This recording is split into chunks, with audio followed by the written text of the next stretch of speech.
You know, you want a prediction about the weather. You're asking the wrong Phil. I'll give you a winter prediction.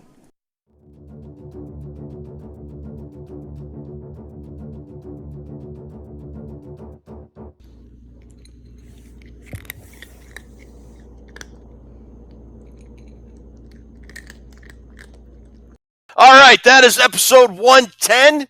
Jerster, as always, you make me smarter about football. You reinvigorate my passion about the Vikings, even though they're not been very inspiring this year. Ruby, thanks for everything you do. I hope you're feeling better, and thanks for at least hitting the record button so we could do our show this week. Folks, thanks so much for subscribing, for liking, and doing all that you do to support the show. Stay tuned for post-game show coming up live Monday night right after the Vikings 49ers game in Minneapolis. Drew, Christopher Gates, and myself will be on to discuss everything that happened. We will try to do better, but the next time, brother, take us home. Thank you so much. Please like and subscribe to our show. Thank you, Toonses. There'd be no show without you. Enjoy your Viking game. Give them some mojo, and we'll talk on Vikings Report Rewind immediately following the Monday night game. See you then. Say goodnight, Ted. Good night, Ted. Say goodnight, Ted.